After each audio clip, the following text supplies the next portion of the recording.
चलिए जी, आज का हमारा जो टॉपिक है वो है व्हीटस्टोन ब्रिज। ये इंपॉर्टेंट लॉन्ग क्वेश्चन है जो कि बोर्ड में काफी टाइम आ चुका है। ठीक है, तो सबसे पहले हम डेफिनेशन देखते हैं। डेफिनेशन क्या है? एक ऐसी डिवाइस है जो किसी अननोन रेजिस्टेंस की वैल्यू फाइंड करने के लिए हम यूज करते हैं। इसको आप डिवाइस भी कह सकते हैं, इसको आप सर्किट भी कह सकते हैं। ठीक है, उसके बाद कंस्ट्रक्शन से पहले हम डायग्राम देखते हैं, इसको बनाते कैसे हैं।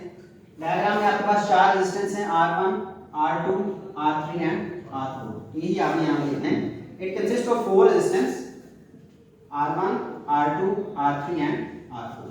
ठीक है, और कनेक्ट इसको किस तरह करना है? आपने ब्रिज की फॉर्म में करना है। ब्रिज कैसे है? देखिए A, B, C, D और A। आपने एक ब्रिज बना दिया। क्लियर हो गया तक? उसके बाद आपने क्या करना है? B और D के दरमियान एक गैल्वेनोमीटर कनेक्ट करना है, पॉइंट B और पॉइंट D के दरमियान, और पॉइंट A और पॉइंट C के दरमियान आपने एक स्विच के जरिए बैटरी कनेक्ट कर देनी है। ये आपने यहाँ पे कंस्ट्रक्शन कर देनी है। तो यहाँ तक आपकी कंस्ट्रक्शन और डेफिनेशन कंप्लीट हो जाएगी और आपने साथ में डायग्राम भी बनानी। क्लियर हो गया? डेफिनेशन, कंस्ट्रक्शन और डायग्राम। लास्ट टॉपिक में हमने किरचॉफ वोल्टेज लॉ स्टडी किया था कि हम लूप के अंदर केवीएल अप्लाई करते हैं। तो यहाँ पे भी हमने क्या तीन लूप्स बनाए हैं, लूप 1, लूप 2 एंड लूप 3। तो हमने लूप 1 और लूप 2 पे केवीएल अप्लाई करना है। तो सबसे पहले आपने ये हेडिंग दे देनी है, KVL on loop A B D A B D और ए। तो इस पे केवीएल कैसे अप्लाई करेंगे? जब रेजिस्टेंस में से पास करेंगे तो माइनस साइन आएगा और यहाँ पे वोल्टेज चेंज क्या है? I1 R1। इसी तरह जब आप इस ब्रांच में से गुजरेंगे, क्योंकि हमने करंट को फॉलो करना है, इस ब्रांच में से गुजरेंगे तो I1 माइनस I3, क्योंकि इधर से करंट आ रहा है I3। I1 माइनस I3 और रेजिस्टेंस कौन सी है? R3। इस तरह जब आप गैल्वेनोमीटर वाली ब्रांच में से गुजरेंगे तो नीचे से जा रहा है करंट I1, ऊपर से आ रहा है करंट I2, तो आपके पास आएगा I1 minus I2 into R2। तो ये पहली लूप पे हमने केवीएल अप्लाई किया।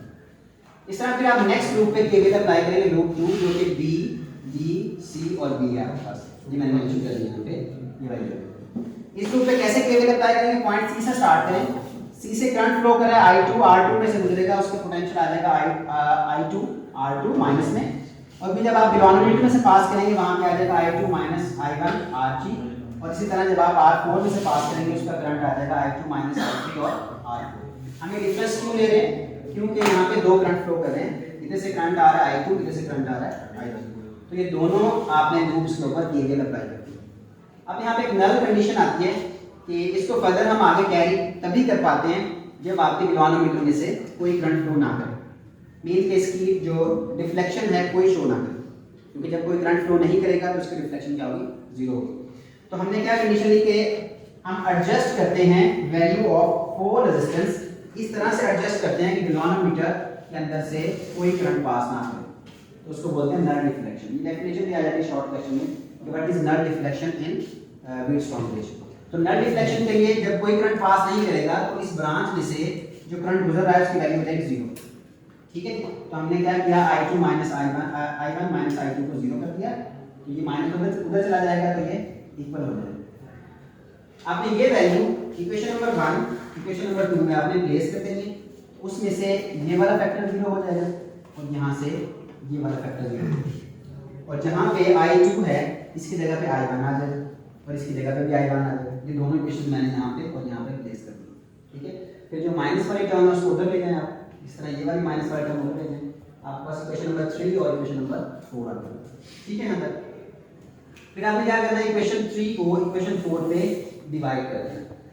लेफ्ट हैंड साइड पे डिवाइड होगी, राइट हैंड साइड पे डिवाइड हो जाएगी। इसमें I1 से कैंसिल और ये वाली टर्म भी कैंसिल हो जाएगी, तो आपके पास ये फाइनल फॉर्मूला आ जाएगा व्हीटस्टोन ब्रिज का, जो आपके पास इक्वेशन हमने एंड कर दिया। फिर लास्ट में हमने अगर मेजरमेंट करनी है किसी रेजिस्टेंस की, तो अगर आपके पास R4 अननोन है तो R4 की जगह हमने X प्लेस किया और X को इधर लिया, तो आपके पास यहाँ से इन तीनों की वैल्यू आपको पता होगी और इसमें पुट करेंगे तो आपके पास अननोन रेजिस्टेंस की वैल्यू आ जाएगी। तो ये था आपका आज का टॉपिक।